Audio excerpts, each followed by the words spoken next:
말씀입니다. 고린도전서 3장 10절에서 15절까지의 말씀입니다.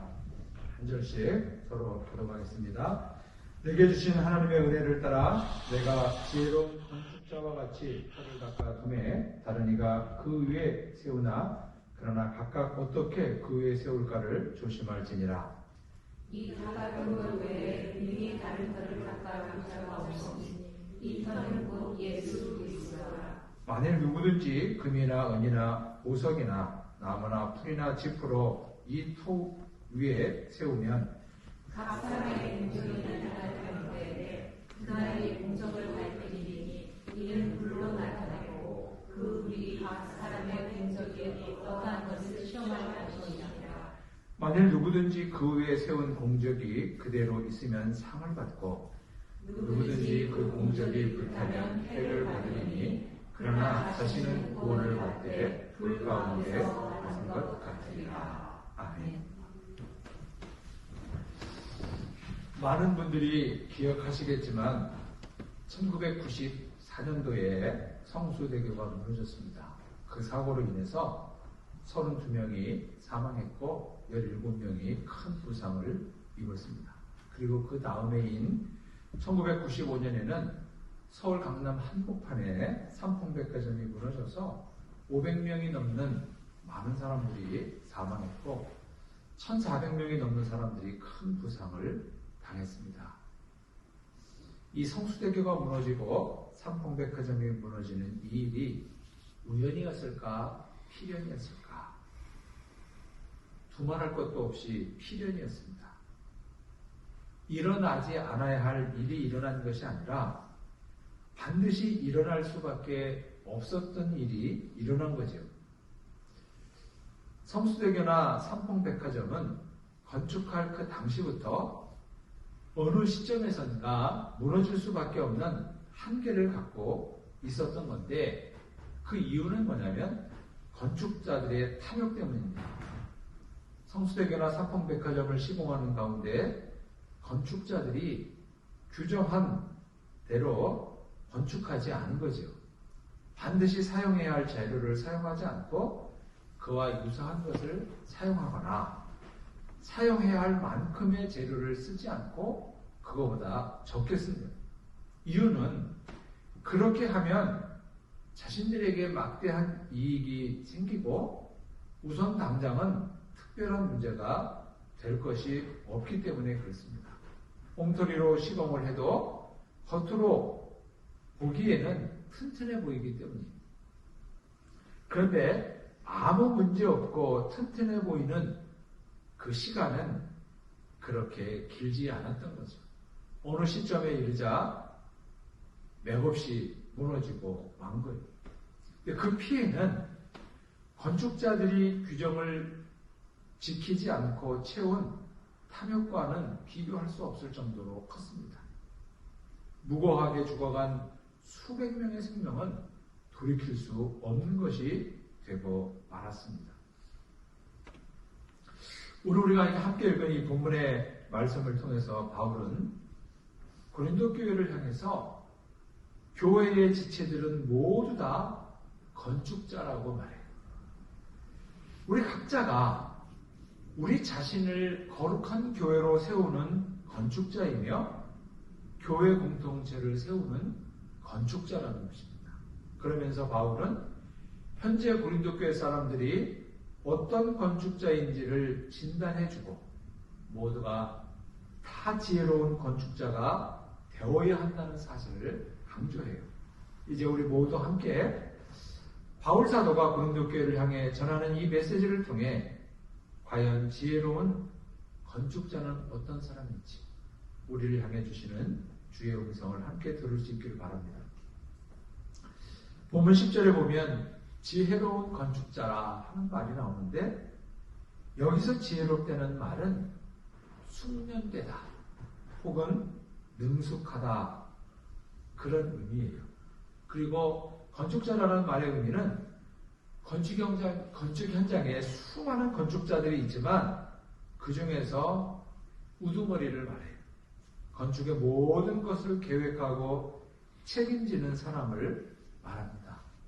바울은 자신이 하고 싶으면 하고 말고 싶으면 말고 해도 되고 안 해도 상관없는 그런 아마추어가 아니라 자기의 이름을 걸고 하는 프로 건축가처럼 그렇게 고린도 교회에 터를 놓았다고 말해요. 이 말의 의미는 뭐냐면 사도 바울이 고린도 교회를 세울 당시에 그가 굉장히 미숙한 사람이 아니라 신앙적으로나 인격적으로나 아주 많이 성숙한 상태였다는 것을 의미하는 것입니다. 바울 사도가 다메섹 도성에서 부활하신 주님을 만났을 때 그때 바울은 대략 20대 중반에 일 것으로 추정합니다. 바울이 부활하신 주님을 만나는 극적인 체험을 하고 그가 완전히 다른 사람이 되었지만 교회는 바울을 인정해주지 않았어요. 그동안 바울로부터 너무나도 끔찍한 박해를 당했기 때문에 그의 극적인 회심을 믿을 수 없었던 거죠. 그래서 바울은 아라비아 광야로 가서 홀로 그곳에서 3년을 머물며 성경을 다시 읽기 시작합니다. 그 후에 바울은 예루살렘으로 가서 믿음의 형제들을 만났지만 여전히 교회는 바울을 공동체의 일원으로 받아주지 않았습니다. 그래서 바울은 어쩔 수 없이 자기 고향 다소로 가서 10년 이상을 보내게 됩니다. 그 후에 안디옥의 교회가 세워지고 안디옥 교회의 지도자로 파송받은 바나바의 요청을 받아서 바울은 비로소 안디옥 교회에서 동역할 수 있는 기회를 얻게 됩니다.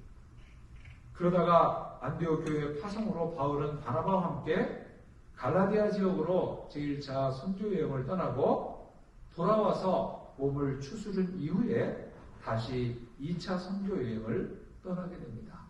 그 2차 선교 여행 중에 세워진 교회가 바로 고린도 교회였습니다.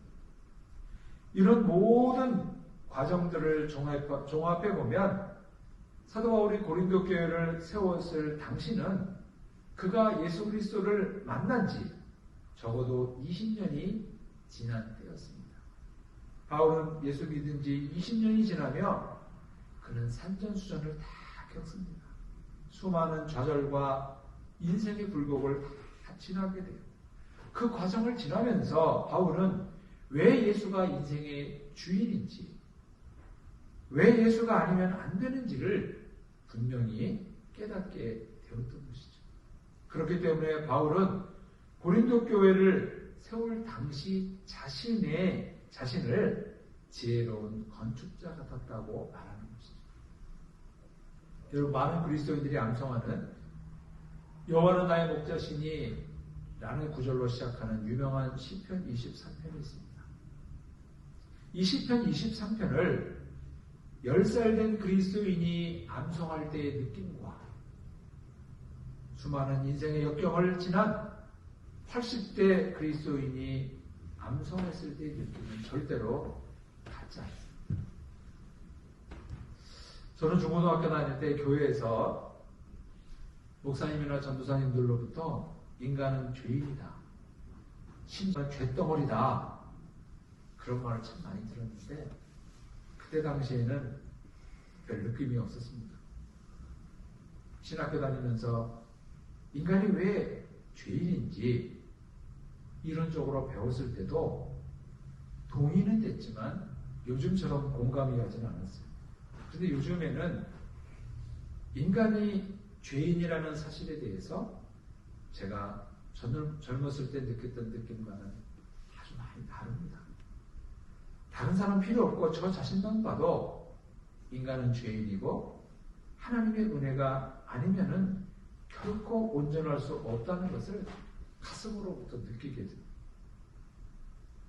바울은 자기 자신을 숙련되고 능숙한 건축자라고 지칭하는 이유는 자기를 과시하거나 자랑하기 위해서가 아니라 우리 모두가 능숙하고 지혜로운 건축자가 되어서 함께 교회를 세워야 한다는 사실을 강조하기 위해서입니다.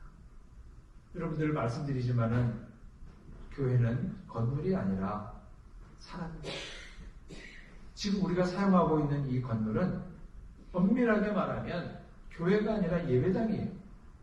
예배라는 목적에 맞게 만들어진 건물에 불과합니다. 지금은 우리가 이 예배당을 사용하고 있지만 나중에 어떤 이유로 혹 예배당을 옮기는 이유가 생긴다면 그래서 예배당을 다른 처소에서 예배를 드린다면 사실 이 예배당은 우리와 별 관계없게 돼요. 우리 각자는 우리가 속한 예수마을교회를 세우는 건축자들입니다.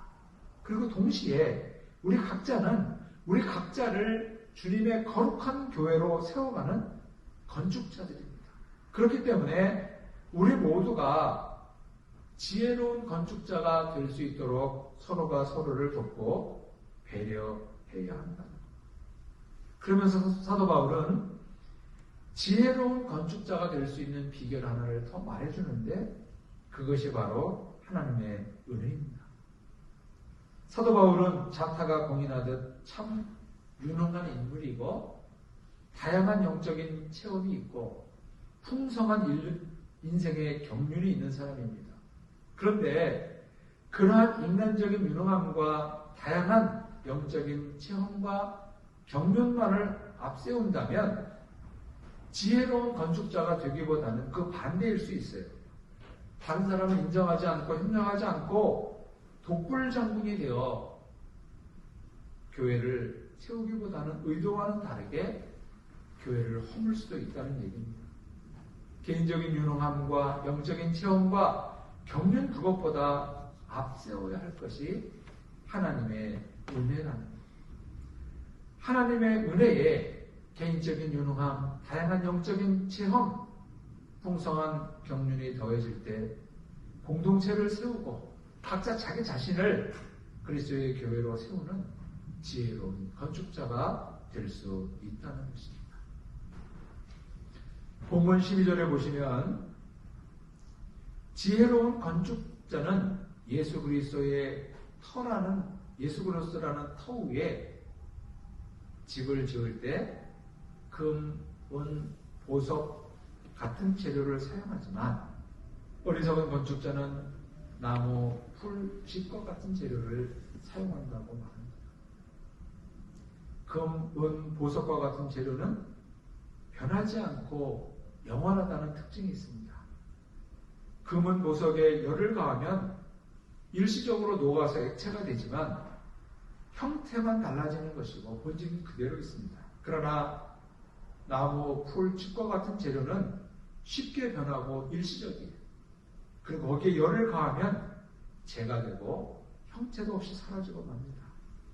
지혜로운 건축자는 예수 그리스도라는 터 위에 집을 지을 때 금은 보석과 같은 재료를 사용하지만 어리석은 건축가는 나무, 풀, 칩과 같은 재료를 사용하는데 그 이유는 금은 보석은 비싸고 구하는 것이 쉽지 않기 때문에 그래요. 반면에 나무, 풀, 칩은 가격도 싸고 쉽게 구할 수 있습니다. 게다가 나무나 풀과 칩과 같은 재료로 집을 짓고 그 위에 색을 잘 칠하고 잘 장식을 하면 금은 보석으로 지은 그와 같은 비싼 재료로 지은 것처럼 보일 수도 있고 경우에 따라서는 그 이상으로 멋지게 보일 수도 있기 때문에 그래요. 그래서 적은 비용을 들이면서 거의 같은 효과를 낼 수 있기 때문에 금은 보석보다는 나무, 풀, 칩과 같은 재료로 집을 짓는다는 것이죠. 산상수훈에서 예수께서 말씀하신 것처럼 반석 위에 집을 짓기보다는 모래 위에 집을 짓는 것과 같은 이치입니다. 반석 위에 집을 짓는 일은 힘들고 어려워요.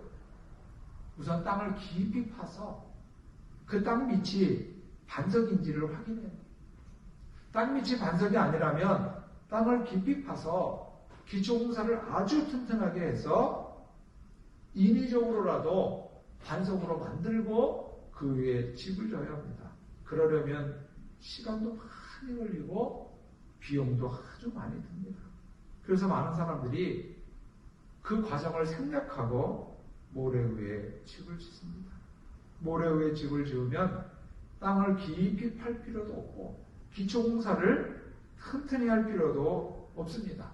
게다가 적어도 겉으로 드러나 보이는 것은 반석 위에 지은 집이나 모래 위에 지은 집이 전혀 차이가 없어요. 그렇기 때문에 굳이 힘들고 어렵게 반석 위에 집을 짓기보다는 모래 위에 집을 짓게 되는 거죠. 그런데 중요한 사실은 모래 위에 지은 집과 반석 위에 지은 집의 차이가 영원히 드러나지 않는 것이 아니라는 거예요. 살다 보면 비가 심하게 오고 바람이 부는 날이 있을 텐데 그런 날이 되면 반드시 반석 위에 지은 집과 모래 위에 지은 집의 차이가 너무나도 극명하게 나타난다는 것입니다. 그와 마찬가지로 어떤 재료로 집을 지었는지가 분명하게 나타날 때가 있다는 거예요. 본문 13절에 보시면 그날이 공적을 밝히니 그래요. 즉 하나님의 심판이 불처럼 임하면 공적, 즉 행위와 혹은 결과가 명명백백하게 드러난다는 것입니다.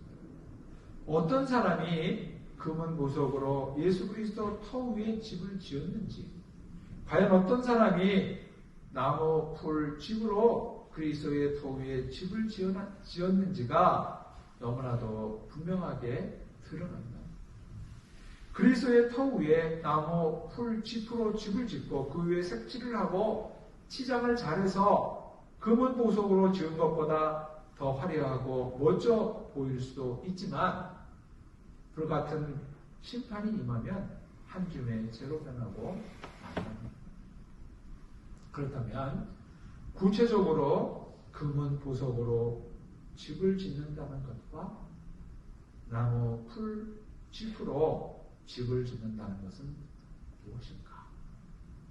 금, 은, 보석으로 집을 짓는다는 것은 순전한 믿음과 헌신된 마음으로 주님 안에서 구별된 삶으로 나아가는 나의 가장 소중하고 가치 있는 것으로 교회 공동체를 세우고 나 자신을 교회로 세워가는 것을 말합니다.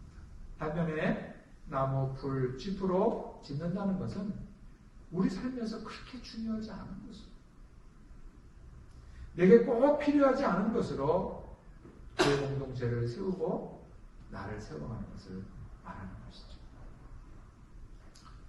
성경에서 하나님의 심판이라는 말이 참 많이 나오는데 하나님의 심판은 사람에 따라 의미가 다릅니다. 하나님을 믿지 않는 사람에게 하나님의 심판은 영벌의 날이죠. 영원한 형벌이 주어지는 날입니다. 그렇기 때문에 하나님을 믿지 않는 사람들에게 심판은 무섭고 두려운 날입니다. 그렇다면 하나님을 믿는 사람들에게 심판의 날은 어떤 날일까? 하나님을 믿는 사람들에게 심판의 날은 하나님께서 셈하는 날입니다. 하나님의 셈을 통해서 어떤 사람은 수치를 당하고 어떤 사람은 상을 받게 된다는 것. 그 사실을 분명하게 보여주는 것이 달란트 비유지. 주인으로부터 한 달란트를 받아서 한 달란트를 남긴 종은 책망을 받았고 2달란트를 받아 2달란트를 남긴 종과 5달란트를 받아서 5달란트를 남긴 종은 토시 하나 틀리지 않는 칭찬을 받았습니다. 이렇게 말씀을 드리면 어떤 분은 오해하실 거예요.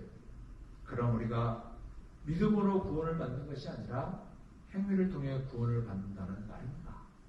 그런 의미가 전혀 아니죠. 지금 우리가 보고 있는 고린도전서는 사도 바울이 고린도 교회에 보낸 편지입니다. 다시 말하면 지금 바울은 믿지 않는 자들을 향해 말하는 것이 아니라 믿는 자들을 향해 말하는 거예요. 바울은 이미 고린도 교회 사람들을 향해서 육신에 속한 자가 아니라 육에 속한 자라고 말했죠. 육신에 속한 자는 아예 하나님을 안 믿는 사람을 말하고, 육에 속한 자는 하나님을 믿고 구원을 받았지만 영적으로 미숙한 사람을 말해요. 그래서 거친 밥은 먹지 못하고 자기 입맛에 맞는 젖만 먹는 사람을 말해요. 예수 그리스도의 터위에 집을 짓되 나무, 불, 짚으로 그러한 재료로 집을 짓는 사람. 하나님의 불같은 심판이 임하면 본문 15절의 말씀처럼 다 타고 없어져서 재만 남아요.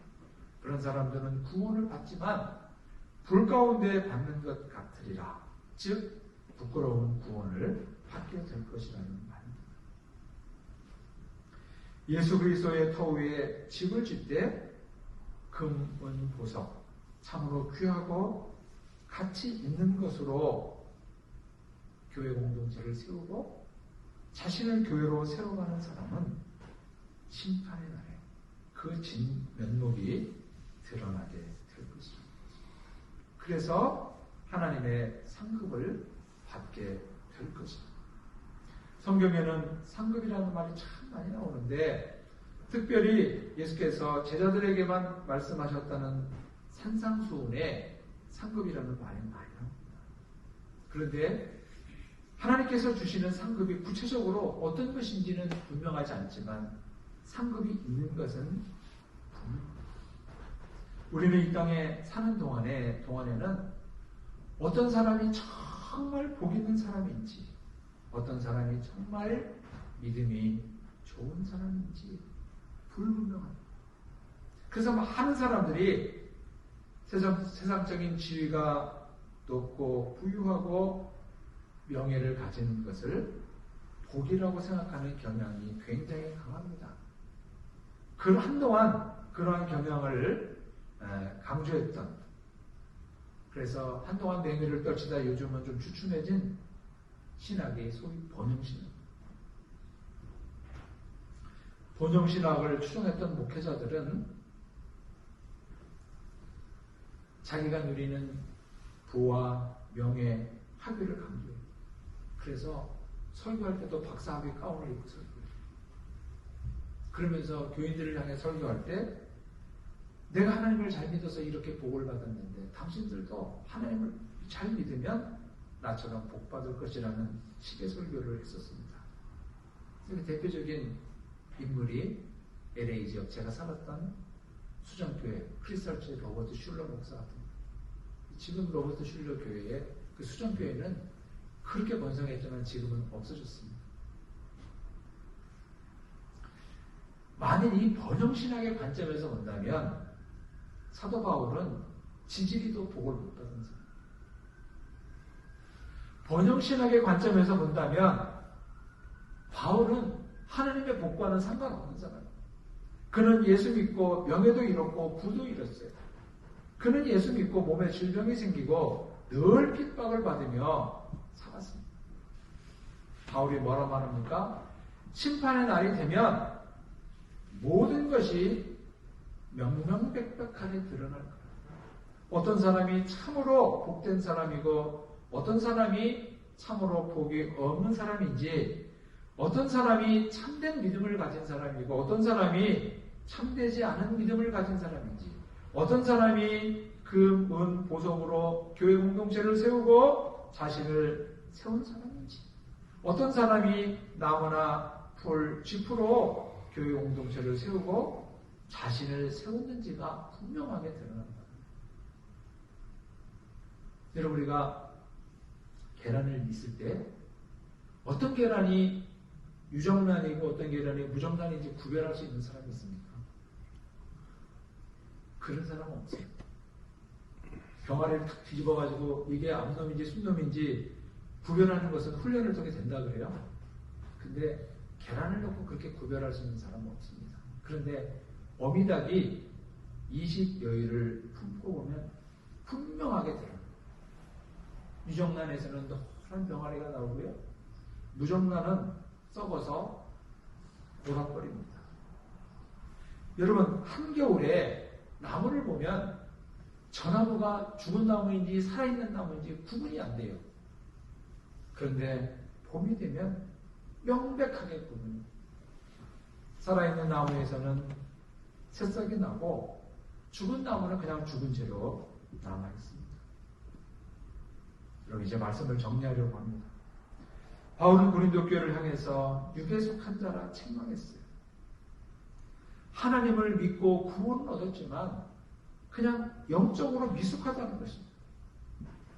오늘 본문의 말씀은 그 진단과 이어지는 내용인데 고린도 교회 사람들은 영적으로 미숙하기 때문에 예수 그리스도의 터 위에 집을 짓는데 금, 은, 보석으로 짓는 것이 아니라 나무나 풀이나 짚으로 짓고 있다.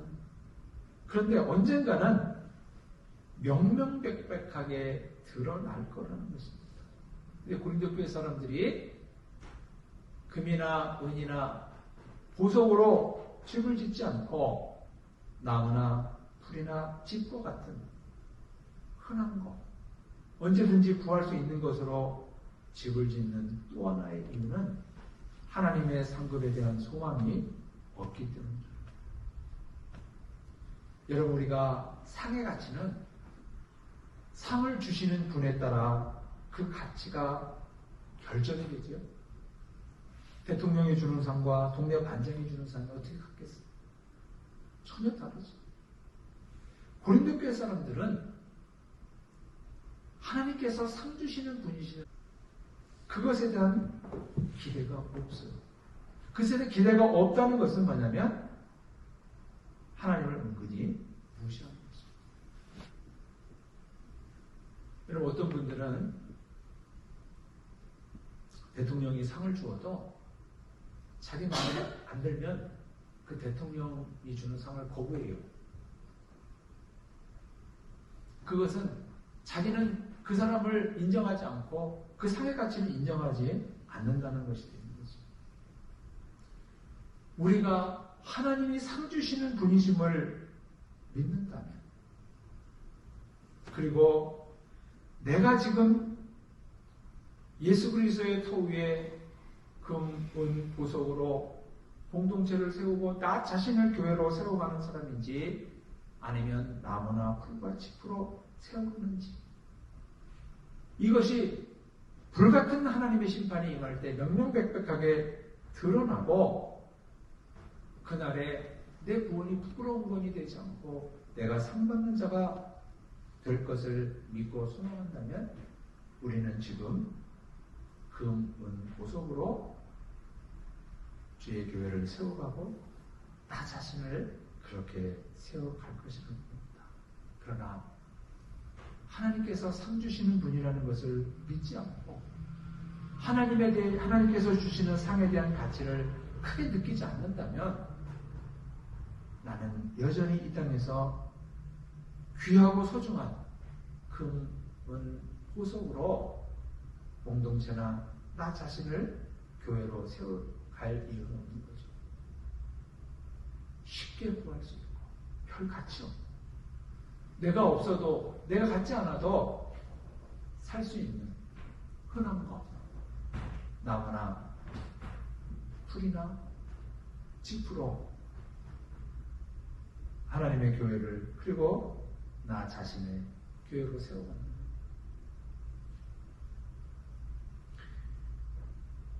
여러분 죽음은 누구도 피할 수 없습니다. 이 땅에 태어난 사람 치고 죽지 않은 사람이 없고 죽지 않을 사람도 없습니다.